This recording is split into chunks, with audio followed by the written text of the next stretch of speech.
Good morning. நான் உங்கள் RMA miss. இன்றைக்கி யூனிட் 12 பார்த்துக்கிட்டு இருக்கோம்.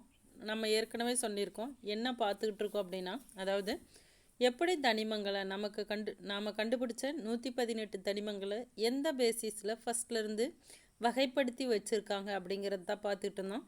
ஃபஸ்ட்டு ட்ரையட்ஸ் பார்த்தோம். அதாவது டாபர் நீரோட ட்ரையட்ஸ்ன்னு சொன்னோம். அதாவது 3 எலமெண்ட்டாக ஃபஸ்ட்டு அரேஞ்ச் பண்ணி வச்சுருந்தாங்க. அடுத்தது நியூலாந்தோட ஆக்டவஸ் பார்த்தோம். 8 இந்தியன் மியூசிக்கல் சிஸ்டம் அது 8 அரேஞ்ச் பண்ணி வச்சுருந்தாங்க. அடுத்து நம்ம பார்க்க போகிறது மெண்டலீவ்ஸ் பீரியாடிக் டேபிள். இதுதான் ரொம்ப இம்பார்ட்டன்ட் ஒன்று. இதை பேஸ் பண்ணி தான் மாடர்ன் பீரியாடிக் டேபிள் வந்துச்சு. என்ன அப்படின்னு பார்க்க போகலாம், கவனிங்க. In 1869, Russian chemist Dmitry Mendeleev observed that the elements of similar properties repeat at regular intervals when the elements are arranged in the order of their atomic masses. Important ஒன்று.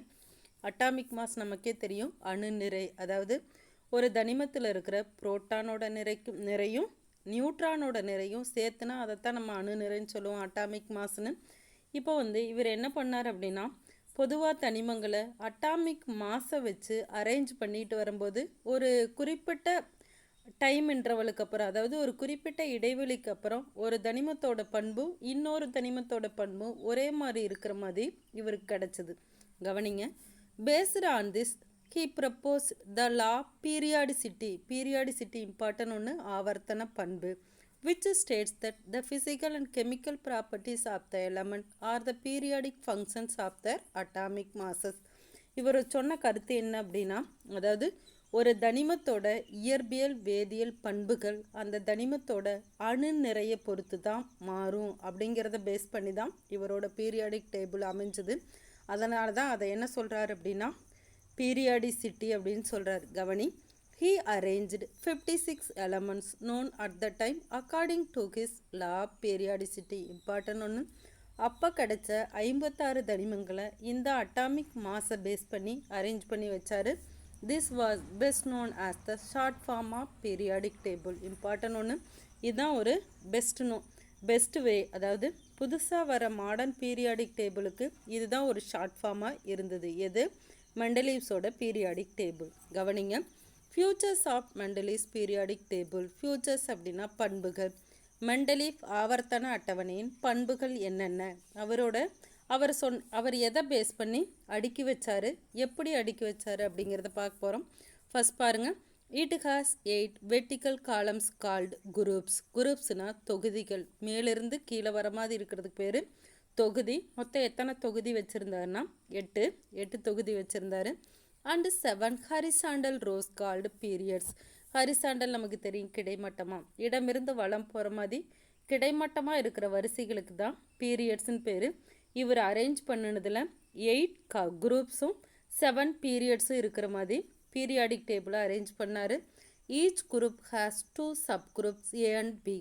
All the elements appearing in a group were found to have similar properties. Important ஒன்று.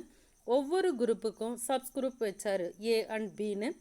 ஒவ்வொரு குரூப்பில் இருக்கிற எலமெண்ட்டோட property பார்த்திங்கன்னா ஒரே மாதிரி வர மாதிரி அரேஞ்ச் பண்ணி வச்சார். For the first time elements were comprehensively classified in a such a way that elements of similar properties were placed in the same group. Important ஒன்று. இதிலிருந்து தான் ஒரு குரூப்பில் வர எல்லா எலமெண்ட்ஸோட ப்ராப்பர்ட்டியும் ஒரே மாதிரி வர மாதிரி அமைஞ்சுது. நெக்ஸ்ட் பாருங்கள்.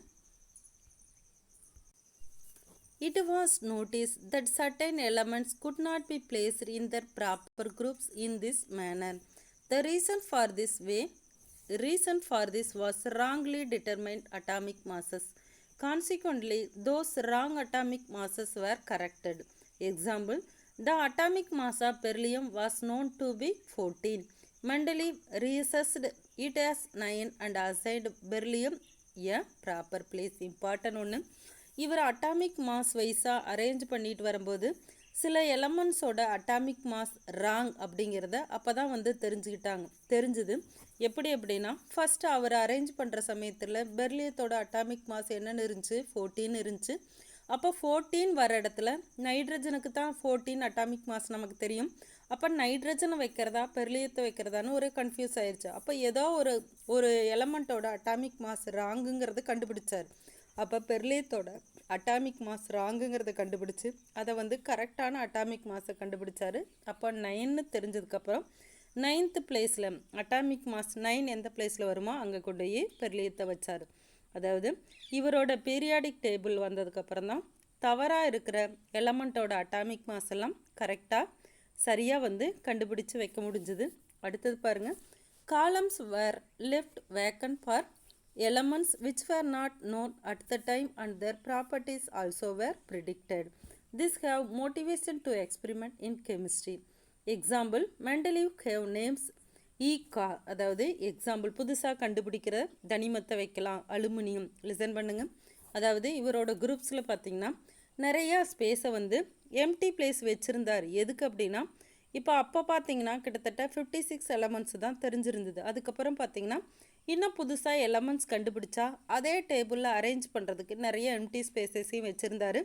இப்போ ஒரு எக்ஸாம்பிள் பார்த்தீங்கன்னா இந்த எம்டி ஸ்பேசஸ் வச்சது பார்த்தீங்கன்னா புதுசாக ரிசர்ச் பண்ணுற கெமிஸ்ட்ரி சயின்டிஸ்ட்டுக்கெல்லாம் ஒரு மோட்டிவேஷனாக இருந்துச்சு. நெக்ஸ்ட்டு இப்போ ஒரு புதுசாக ஒரு எலமெண்ட்டு கண்டுபிடிச்சா அலுமினியத்துக்கு கீழே வரக்கூடிய எலமெண்ட் என்னென்னு அவருக்கு தெரியாது. ஆனால் வந்து ஒரு ஸ்பேஸ் விட்டுருந்தார். அந்த ஸ்பேஸில் என்ன எழுதியிருந்தாருன்னா ஈகா. ஈகா அப்படிங்கிறது புதுசாக கண்டுபிடிக்கிறது. யுரேக்கான்னு நம்ம சொல்கிறோம் இல்லையா, அது மாதிரி அலுமினியன் வச்சுருந்தாரு. நெக்ஸ்ட் பாருங்கள், அண்ட் ஈகா silicon to those elements which were to be placed below aluminium and silicon respectively in the periodic table and predicted their properties. Listen பண்ணுங்கள். இப்போ அலுமினியத்துக்கு கீழேயும் சரி சிலிக்கானுக்கு கீழேயும் சரி ஒரு எம்டி ஸ்பேஸை வச்சுட்டு அதில் ஈகா அலுமினியம் ஈகா சிலிக்கான் எழுதி வச்சுருந்தார். புதுசாக ஒரு எலமெண்ட் கண்டுபிடிச்சா அலுமினியம் மாதிரியே ப்ராப்பர்ட்டிஸ் இருந்துச்சுன்னா அந்த பிளேஸில் வந்து நம்ம வச்சுக்கலாம் அப்படிங்கிறத ஒரு முன்கூட்டியே சொல்லியிருந்தார். The discovery of germanium later on during his lifetime proved him correct. Important ஒன்று, அவர் சொன்ன மாதிரியே அவர் இருக்கும்போதே புதுசாக ஒரு எலமெண்ட் கண்டுபிடிச்சாங்க. அது ஜெர்மானியம். அவர் ஜெர்மானியத்தை பற்றி அவருக்கு முன்னாடி தெரியாது. ஆனால் வந்து அடுத்து வர தனிமம் இப்படி தான் இருக்குன்னு ப்ராப்பர்ட்டிஸ் சொன்னதுனால புதுசாக கண்டுபிடிச்ச ஜெர்மானியம் அவர் சொன்ன மாதிரியே இருந்தது. நெக்ஸ்ட் பாருங்கள், இதுதான் அவர் சொன்ன மெண்டலீவ் பீரியாடிக் டேபிள். லிசன் பண்ணுங்கள். இந்த ரோமன் 1 2 3 8 வரைக்கும் இருக்கு இல்லையா, இந்த மேலம் இந்த 8 வரைக்கும் இருக்கு இல்லையா, இதை வந்து நம்ம குரூப்ஸ்னு சொல்லுவோம். இந்த மேலேருந்து கீழே வர்றது குரூப்ஸு, 8 குரூப்ஸு. அதே மாதிரி இப்படி கிடைமட்டமாக போகுது இல்லையா, மொத்தம் 7 பீரியட்ஸ் இருக்குது. இப்போ நிறைய எலமெண்ட்டுக்கு பக்கத்தில் எம்டி ஸ்பேஸ் இருக்கு இல்லையா, அது எதுக்கு அப்படின்னா புதுசாக ஒரு எலமெண்ட் கண்டுபிடிச்சா அந்த பிளேஸில் நம்ம வச்சுக்கலாம் அப்படிங்கிறதுக்காக இப்படி ஒரு பீரியாடிக் டேபிளை அவர் அரேஞ்ச் பண்ணி வச்சுருந்தார். நெக்ஸ்ட்டு நம்ம பார்க்குறது லிமிட்டேஷன். இம்பார்ட்டன் ஒன்று, இது ஒரு புக் பேக் கொஷின் ஆல்சோ. அதாவது இத்தனை கண்டுபிடிச்சிருந்தாலும் இவர் சொன்னதில் என்ன குறைபாடு இருக்குது அப்படின்னு பார்க்க போகிறோம்.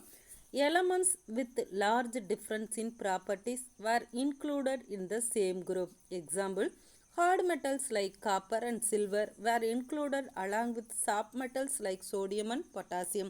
இம்பார்ட்டன் ஒன்று, இவர் குரூப்ஸில் பார்த்தீங்கன்னா ப்ராப்பர்ட்டிஸ் ஒரே மாதிரி இருக்கிறது தான் அடுக்கி வச்சுருந்தாரு. சில சமயம் என்ன ஆயிடுச்சுன்னு பார்த்தீங்கன்னா இருக்கிறதுலே ஹார்டு மெட்டல்ஸ் எதுன்னு சொல்லுவோம், அதாவது கடின உலோகங்கள் காப்பர் சில்வரை தான் சொல்லுவோம். அது கூடவே அது பக்கத்துலேயே சாஃப்ட் மெட்டலான சோடியம் பொட்டாசியத்தையும் கொண்டு போய் வைக்கிற மாதிரி ஆகிப்போச்சு. நெக்ஸ்ட் பாருங்கள், no proper position could be given to the element hydrogen. Non-metallic hydrogen was placed along with metals like lithium, sodium and potassium. Important ஒன்று, ஹைட்ரஜனுக்குன்னு ஒரு ப்ராப்பர் பொசிஷன் கொடுக்கல, அதாவது ப்ராப்பர் பிளேஸ் கொடுக்கல. ஏன் அப்படின்னா ஹைட்ரஜனுங்கிறது ஒரு நான் மெட்டல். இந்த நான் மெட்டலான ஹைட்ரஜனை கொண்டு போய் சாஃப்ட் மெட்டல் இருக்கு இல்லையா அந்த இடத்துல வச்சிட்டாரு. சாஃப்ட் மெட்டல் எதுனா லித்தியம், சோடியம், பொட்டாசியம் இருக்கிற மெட்டல்ஸுக்கு பக்கத்தில் வச்சதுனால இது ஒரு மெயின் லிமிட்டேஷன் ஆயிடுச்சு. நெக்ஸ்ட் பாருங்கள், the increasing order of atomic mass was not strictly followed throughout. Listen பண்ணுங்கள். இம்பார்ட்டன் ஒன்று, example cobalt and nickel, tellurium and iodine. அதாவது இந்த ஃபஸ்ட்டு சொன்னோம் இல்லையா, அட்டாமிக் மாஸோட இன்க்ரீசிங் ஆர்டர், ஃபஸ்ட்டு குறைவாக இருக்கிற அட்டாமிக் மாஸை ஃபஸ்ட்டு எலமெண்ட் வச்சுட்டு அதுக்கப்புறம் அட்டாமிக் மாஸ் இன்க்ரீசிங் ஆர்டர்லேயே எலமெண்ட் அடிக்கிட்டே போனாருன்னு சொன்னோம் இல்லையா, அது வந்து கடைசி வரைக்கும் இவரால் ஃபாலோ பண்ண முடியல. எங்கே மிஸ்டேக் ஆயிடுச்சு அப்படின்னா இந்த கோபால்ட் நிக்கல் வைக்கிற இடத்துலையும் டெலூரியம் அயோடின் வைக்கிற இடத்துலையும் அந்த அட்டாமிக் மாஸோட இன்க்ரீசிங் ஆர்டரை ஸ்ட்ரிக்டாக ஃபாலோ பண்ண முடியல. Next, no place for isotopes in the periodic table. Important ஒன்று, நம்ம ஆல்ரெடி படிச்சிருக்கோம். ஐசோடோப்ஸுங்கிறது ஒரே எலமெண்ட்டாக இருக்கும், அதில் இருக்கக்கூடிய டிஃப்ரெண்ட் ஆட்டம்ஸ் அட்டாமிக் நம்பர் சேமாக இருக்கும், மாஸ் நம்பர் டிஃப்ரெண்ட்டாக இருக்குன்னு சொன்னோம் இல்லையா. அப்படி எலமெண்ட்டில் ஐசோடோப்ஸ் இருந்துச்சுன்னா அது வந்து அதுக்குன்னு எங்கே பிளேஸ் இருக்குது அப்படிங்கிறத ஒரு ப்ராப்பர் பிளேஸ் வந்து பீரியாடிக் டேபிளில் சொல்லலாம். இந்த இம்பார்ட்டன் ஒன்று, இந்த 4 பாயிண்ட்ஸு தான் ஹோம்ஒர்க்கு, அதாவது ஹோம்ஒர்க் கொஷினும் இதே தான். இப்போ இந்த 4 பாயிண்ட்ஸ் தான் ஹோம்ஒர்க்கு. கொஷின் என்ன அப்படின்னா, what are the limitations of Mendeleev periodic table. இந்த 4 பாயிண்ட்டையும் தரவாக படித்து ஹோம்ஒர்க்காக சென்ட் பண்ணிடுங்க. நெக்ஸ்ட்டு நம்ம சொன்னோம் இல்லையா, புதுசாக ஒரு தனிமம் கண்டுபிடிச்சா அவர் வச்சுருக்கிற ஸ்பேஸ்லேயே வச்சுக்கலாம் அப்படின்னு. அதுக்கான அப்போ இருக்கும்போதே கண்டுபிடிச்ச தனிமம் தான் ஜெர்மானியம். அவர் சொன்ன ப்ராப்பர்ட்டியும் புதுசாக கண்டுபிடித்த ஜெர்மானியத்தோட ப்ராப்பர்ட்டியும் எவ்வளோ வந்து ஒத்துப்போச்சு அப்படிங்கிறத பாருங்கள். Properties Mendeleev prediction. மெண்டலீவ் வந்து முன்னாடியே சொன்ன உண்மை 1871, அதாவது 1871 வருஷம். ஆக்சுவல் ப்ராப்பர்ட்டி, புதுசாக கண்டுபிடித்த ஜெர்மானியத்தோட உண்மையான பண்பு என்ன, அது எந்த வருஷம் கண்டுபிடிச்சாங்கன்னா 1886, கிட்டத்தட்ட ஒரு 11 வருஷம் கழித்து தான் கண்டுபிடிச்சாங்க. ஆனால் அவர் சொன்ன மாதிரியே தான் ப்ராப்பர்ட்டிஸ் இருந்துது. என்னென்னு பாருங்கள். First one atomic mass. Atomic மாஸ்னால் அணுநிறை. அவர் என்ன சொன்னார்னா அபவுட் 72 இருக்கும் அப்படின்னு சொன்னார். ஆக்சுவலாக எவ்வளோ கிடச்சிது? 72.59 கிடச்சிது. நெக்ஸ்ட் பாருங்கள், ஸ்பெசிஃபிக் கிராவிட்டி எவ்வளோ இருக்குது அப்படின்னாரு 5.5. நமக்கு கிடச்சிது 5.47. கலர் பார்த்திங்கன்னா டார்க் கிரே, அடர் சாம்பல் நிறத்தில் இருக்குதுன்னு சொன்னார். அதே மாதிரி தான் டார்க் கிரேயில் தான் கிடச்சிது. ஃபார்முலா ஆஃப் ஆக்சைடு, அதோட ஃபார்முலா என்ன இருக்குது அப்படின்னா இஎஸ் அப்படிங்கிறது அவருக்கு தெரியாது. அதனால் வந்து எந்த எலமெண்ட் கிடைச்சாலும் அதுக்கு பக்கத்தில் O2ங்கிற ஃபார்மேட்டில் ஆக்சைடு கிடைக்குன்னு சொன்னார். அதே மாதிரி தான் ஜெர்மானியம் O2, அதாவது GeO2ங்கிற மாதிரி தான் கிடச்சிது. நேச்சர் ஆஃப் குளோரைடும் அவர் சொன்ன மாதிரி தான் EsCl4 மாதிரி தான் GeCl4ம் கிடச்சிது. இது வந்து அவர் முன்னாடியே சொன்னது அப்படியே தான் நமக்கு கிடச்சிது. நெக்ஸ்ட்டு நம்ம மாடர்ன் பீரியாடிக் டேபிள் நெக்ஸ்ட் கிளாஸில் பார்க்கலாம். இந்த ஹோம்ஒர்க் பார்த்திங்கன்னா நம்ம ஏற்கனவே சொன்னோம் இல்லையா, what are the limitations of Mendeleev periodic table. இந்த 4 பாயிண்ட்டு ஹோம்ஒர்க்காக படித்து சென்ட் பண்ணிடுங்க. Thank you students.